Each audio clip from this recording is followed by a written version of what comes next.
Yeah. So anyway, well, my background was in engineering, and as I started moving through, I started doing more and more work with computer engineering, software engineering, and also I did a lot of work with statistics and machine learning. And so that's really the area that I'm at. So I have a pretty strong background in statistics, but I approach most of my analytics from an engineering viewpoint, more, very practical, back of the envelope type of calculations. So, I can show you the calculations that I've come up with here. And again, totally back of the envelope, scientific wild ass guess, as they used to call it in school.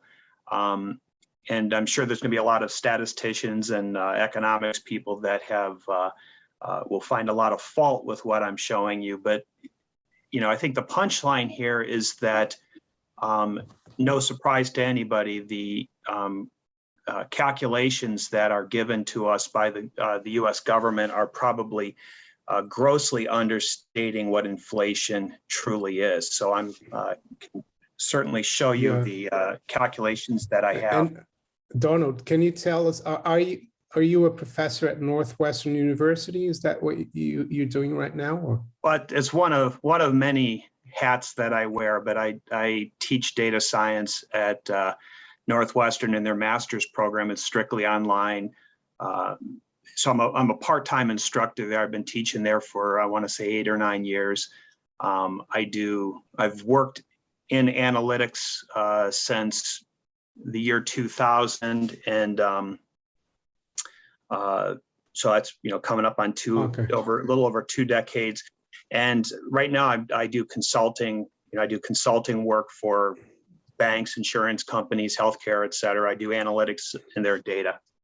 So have you gone over the CPI, or you've looked at different data? Maybe you can talk to us about it and share the data, I guess. Well, actually, so I started off with CPI, and I'll get you the research that I did.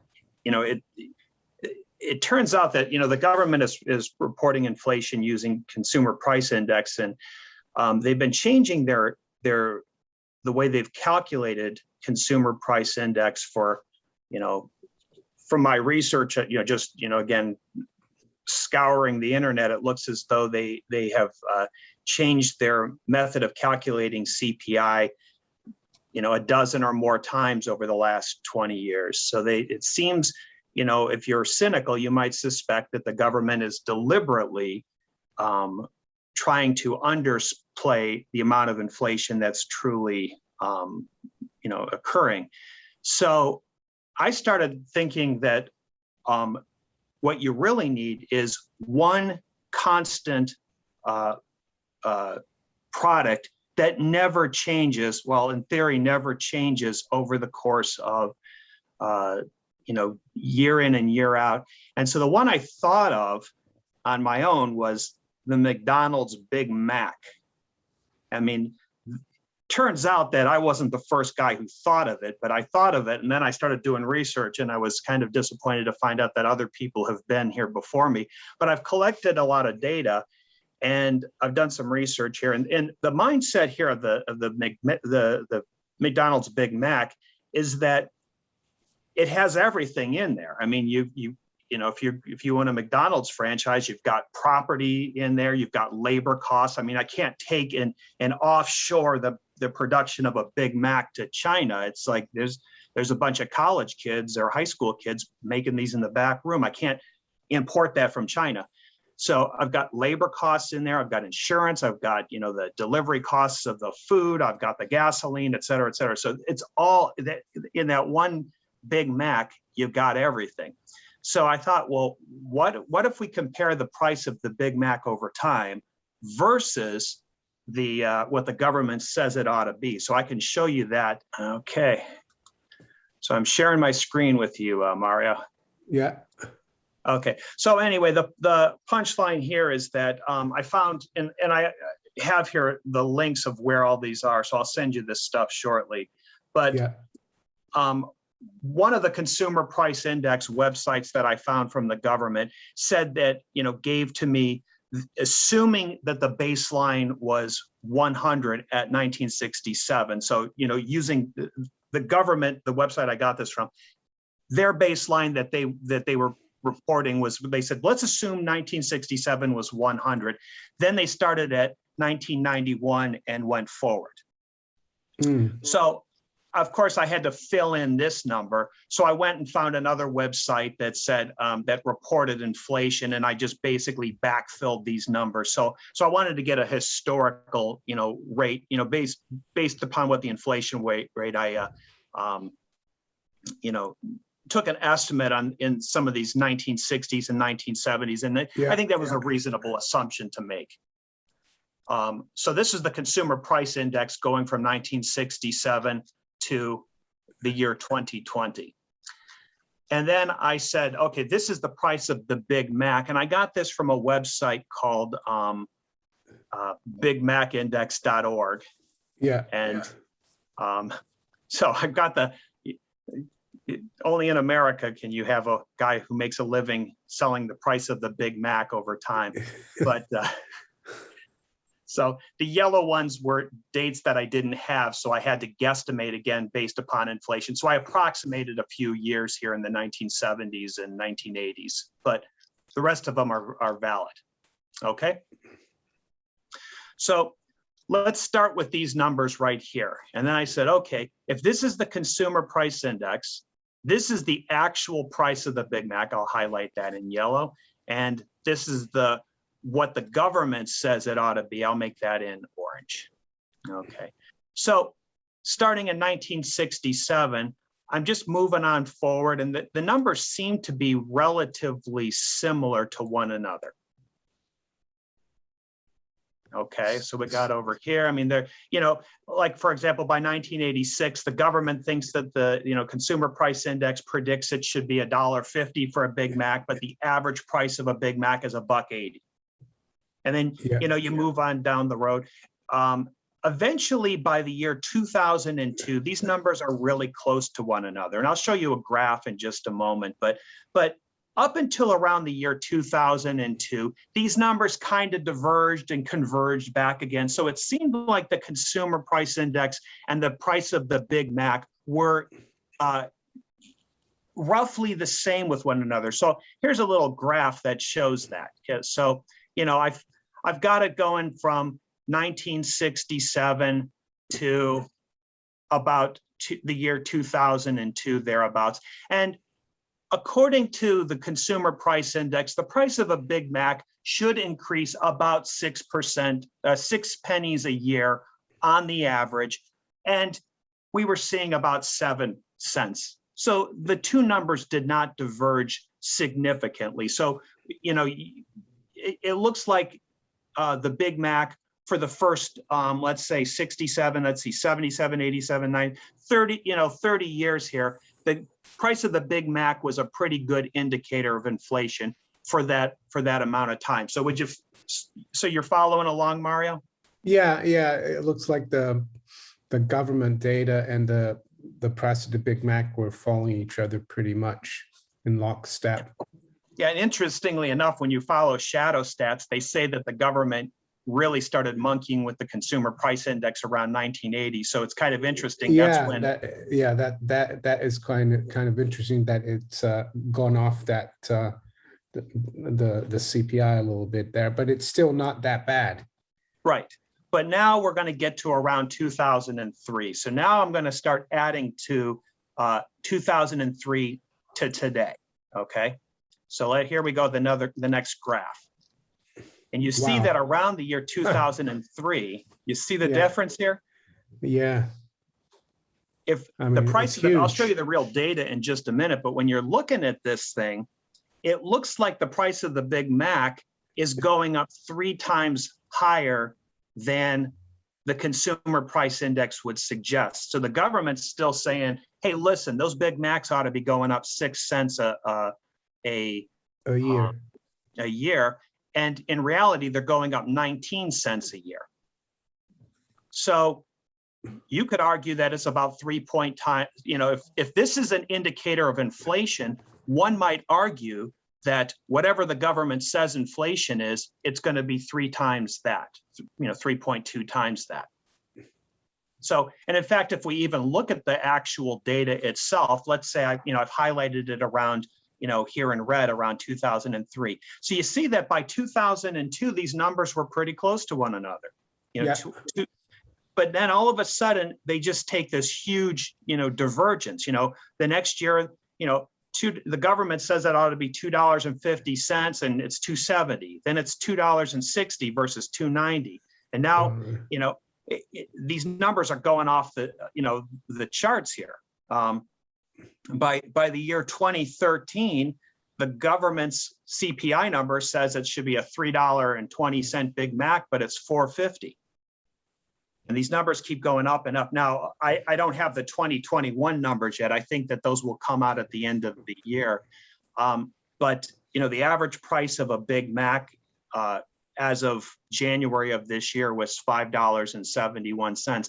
Incidentally, I did some research because I live in a smaller city here in the United States. I live in Ohio, and our Big Macs aren't that expensive. So I started calling around in, various cities, because ours was like $5. And I said, well, that's 70 cents less.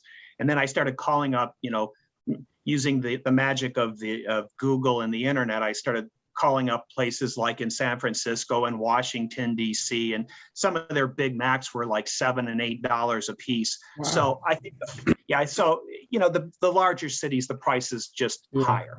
That's the national average, I guess, there? Yep, that's how they do it, I guess. So the national average of the Big Mac is $5.71 versus what the consumer price index would suggest, which is $3.57.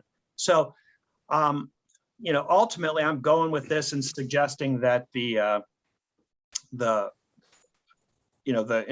true inflation rate here is about $3 or 3.2 times higher than what it would then is reported. So I then looked at a few other metrics. So for example, the government currently, and I've got the links here for you. I'll send you this document, but according to the Consumer Price Index of October of 2021, our current inflation rate is 5.4%. So looking at shadow stats, so shadow stats, you're familiar with that website. Yeah, John Williams, yeah. Yep, a lot of people utilize that. He suggests that using the 1980 version of the Consumer Price Index, that inflation ought to be 13.5%, maybe a little over twice. I was playing around with various estimates, and now here's my 3.2 number that I suggested, but I played around with a bunch of different things. And again, this is strictly back of the envelope calculations, and I'm sure there's going to be some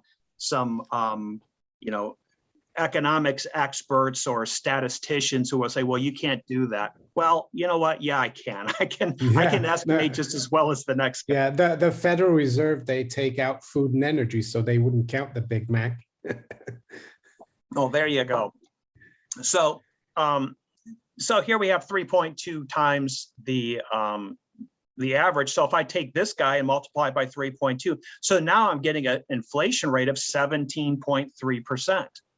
So, the inflation just on the surface, the true value of inflation is going to be something north of 5.4 and maybe as high as 17.3%. And if we stick with John Williams and shadow stats, maybe 13.5 is a good number. Maybe I'm overshooting the number, but you can at least see with just at this stage in the game, how using 17.3 might be a reasonable estimate of inflation, correct?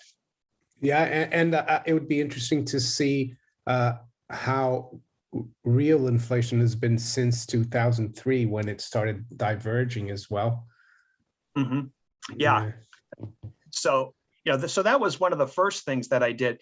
But then just for fun, and this is how we're going to get to another, we're going to start adding to this number in a moment. Just for fun, I haven't been to McDonald's in decades. I ate basically that was the staple of my diet throughout college. But, as I got older, I stopped eating at McDonald's, and I said, well, gosh, I'm going to go eat a Big Mac and see,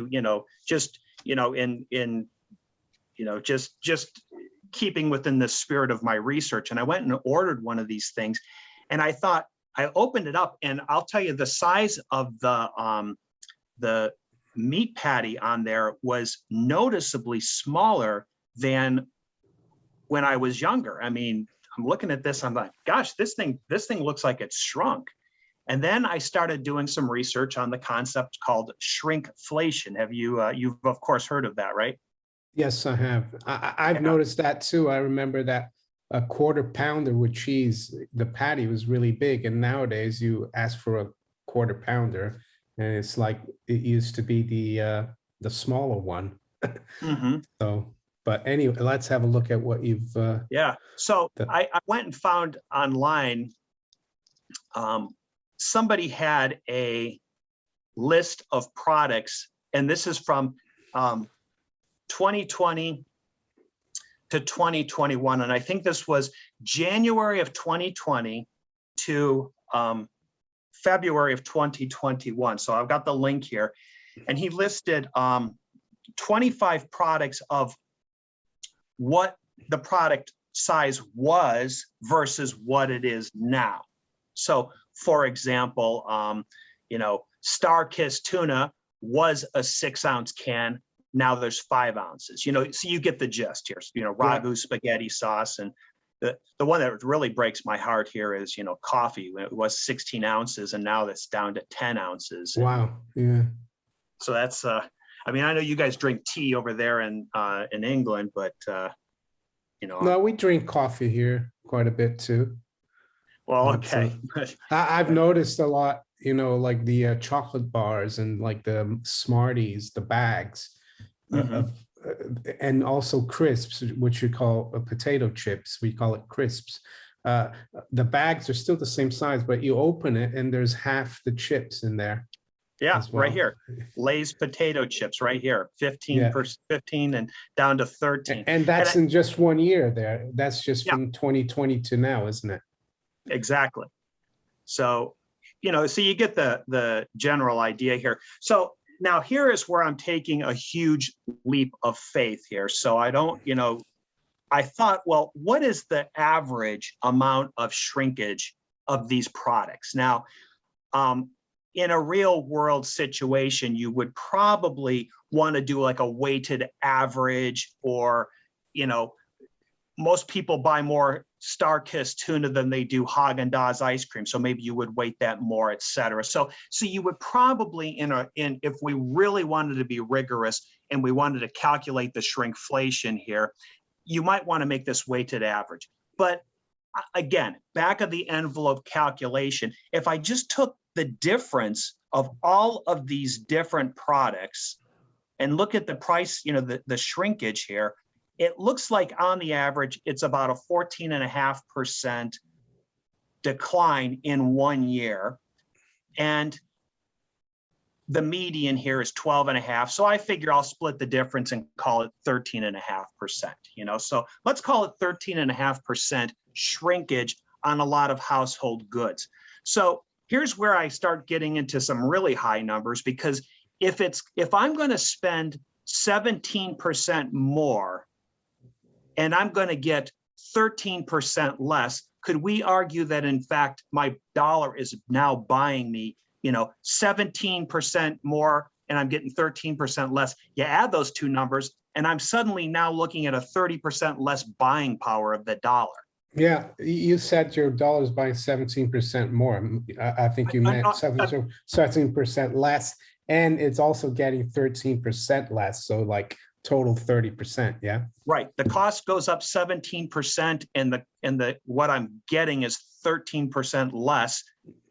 I'm adding those two numbers. Yeah. Now, so let's go back here. So now let's look at this, and and let's say 13.5%. Now, again, I'm going to do another, wild guess, another swag here. And let's just assume that the shrinkflation is only a factor of a third. Maybe not every product is shrinking, but let's say that it affects me by a number of 1/3. Somebody might say, let's make that number higher or lower, but let's throw it for 4.5%. So I'm going to say that the number can go as high as 13% if it's a 100% we can use it, and let's also reduce it here. So now let's add this guy to our inflation, and let's go over here and say, okay, if we look at the government's metric of inflation, 5.4, and we use the smallest, this small number of shrinkflation right here, then we're looking at a 9% or almost 10% inflation rate, okay? If I look at my Big Mac, remember how I said the Big Mac, I tried a couple of different metrics, and I thought, sometimes it might be as low as, going back up here, I said that I might, I had a couple of different metrics or ways I was trying to calculate the difference. So I'm using two. I'm going to try two different ones, the 2.3 and so if I use a small Big Mac metric here, I'm going to do 16%. If I use shadow stats and this smaller version of shrinkflation, it's 18%. Basically, I'm just trying, different combinations here, but I'm ultimately getting ranges of inflation from as low as 10% and as high as 30%. Yeah. So yeah. So just for fun, I just gave, I thought I would throw in here a quick box plot and you see that got the range here. So, if you look for the middle line there, maybe inflation might be 20%, 21%, something like that. But the point is, I really believe that what the government is reporting at inflation of 5.4 is considerably lower than what we're truly experiencing. And maybe 30% is extremely high. But I'm telling you, the real number might be very well in the range of the 20s at this point. Yeah, and I saw that the Federal Reserve just came out with a chart of PCE, weighted PCE, and they got that rate down to like 2.7%, which is just a joke.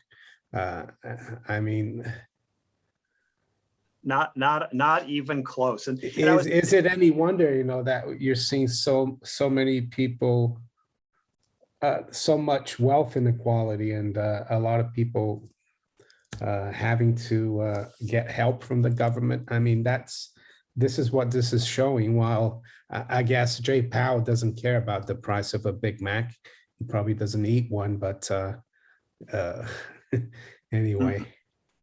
Yeah, and so I was also just doing some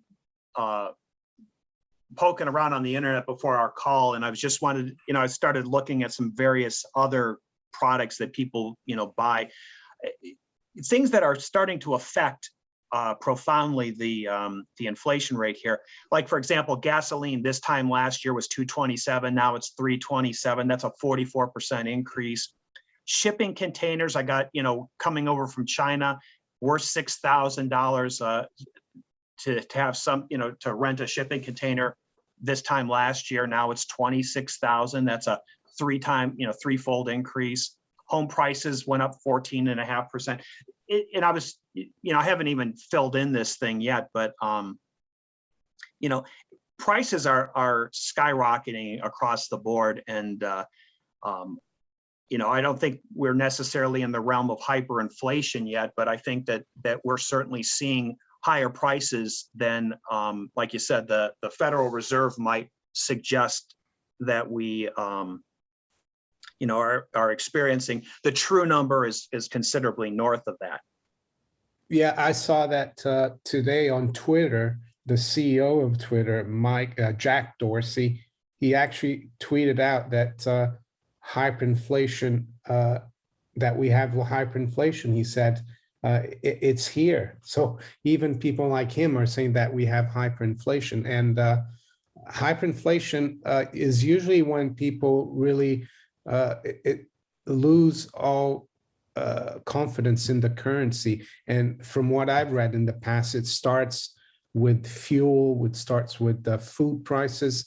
So, I mean, my hope is that it doesn't happen, but, and I'm not wishing it to happen, but having done my history, when you create so much money and credit for so many years, you're bound to get to have the danger. And the fact that Jay Powell said yesterday that they're going to start tapering, but that means they're still going to be doing 400 billion of QE until they stop QE in June next year. So they're not stopping the inflation of money and credit. I think it's going to get worse because he's letting it rip. He's not taking away the punch bowl from the system.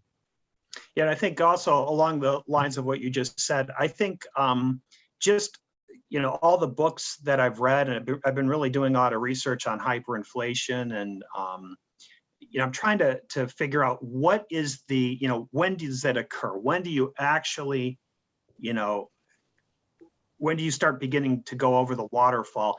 And, you know, there's no, you know, science to back this up, but just my observations, just empirical observation. It seems to me that when people in general start to change their behavior in anticipation of a price increase, in other words, I'm going to buy the car this year because I think the prices are going up next year. Oh, I better buy 2 packets of coffee because next week the price is going to go up. When you start altering your behavior because you think the prices are going up, that's when I believe you are on the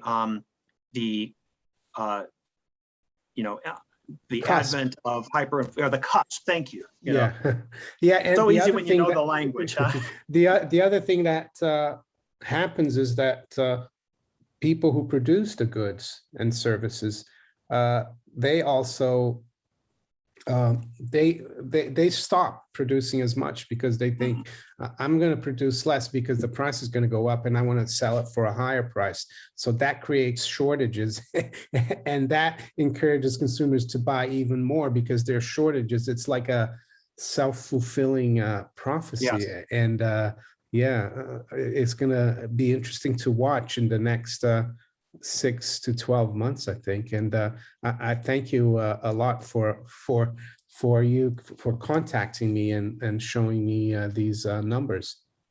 Yeah, I'm you know, it's an honor to see you because like I said, my wife watches, you know, sees me sit there in front of the YouTube and drinking my coffee every morning and watching you. And now she's, you know, I'm talking to a celebrity here. I'm not, well, I don't think of myself as a celebrity. That's the thing about YouTube. I'm just trying to get the message out there. I'm just a normal individual. Well, and one other thought is I'm not sitting here hoping for hyperinflation or economic collapse. Quite frankly, it's just the opposite. I think as long as our government can print green paper with pictures of guys wearing a powdered wig, and I can take that green paper and go over to China and get a cell phone, and then on the way home, pick up a barrel of oil, that's great. You know, I'll take that all day long, but I just don't see that happening forever. I mean, at some point, I think the foreigners are waking up, you know, to the yeah, fact that they're only getting paper and not something real. Yeah, well, I think maybe we should, you know, edit this out of the video because I think we might alert the Chinese and the Arabs to the fact that maybe the US dollar isn't worth anything. And then they'll stop taking it. I think they probably know it already. Anyway. Yeah. Anyway, again, it was a pleasure speaking with you, and I enjoyed it, Donald. Thank you very much.